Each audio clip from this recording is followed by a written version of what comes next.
En este vídeo vamos a añadir algunos detalles de la medida de corriente. Por ejemplo, en el multímetro vamos a seleccionar ahora la posición de miliamperios y el borne rojo lo vamos a colocar en la posición de 400 miliamperios. De este modo vamos a tener mayor precisión en nuestras medidas.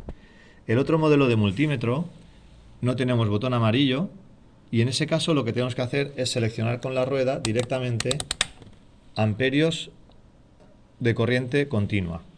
Y por supuesto el borne rojo pasará de la derecha a la izquierda en una de las dos posiciones en función de la precisión que queramos. Bien, otro concepto que vamos a ver ahora va a ser la medida de la corriente que pasa por otra resistencia. Hemos medido hasta ahora la corriente que pasaba por R1 abriendo uno de los extremos de R1.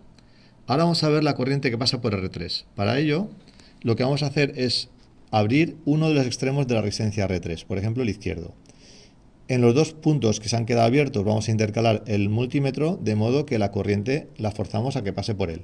Ahora tendremos que la corriente total viene por R1, en el nodo A se separa pasando por R2 y pasando por R3, pero previamente va a pasar por el multímetro para que podamos medirla. Observamos que la corriente que pasa por R2 no la vamos a medir porque va directamente por R2. Solamente vamos a medir la corriente que pasa por R3. Cuando medíamos abriendo R1, estábamos midiendo realmente la corriente total, la que luego va a ir por R2 y R3 sumadas. Bien, en el circuito lo primero que tenemos que hacer es volver a dejar el circuito como estaba en origen, es decir, R1 volver a pinchar donde estaba. R2 vamos a R3, perdón, vamos a pincharla en otro agujero que no haga contacto, de modo que hemos abierto el circuito en ese punto. Y ahora con las puntas del multímetro debemos volver a cerrar estos dos puntos que hemos abierto, que hemos separado, vamos a volverlos a cerrar con las dos puntas. El rojo por donde viene la corriente y el negro por donde se va. Observaremos en el multímetro que tenemos ahora 20,60, que es aproximadamente la mitad de los 40 o 41 que teníamos antes, puesto que las resistencias R2 y R3 son del mismo valor y se divide la corriente por partes iguales. Ahora vamos a ver cómo medir la corriente que pasa por R4. Nuevamente volvemos a dejar el circuito como estaba, pinchando R3 donde estaba antes.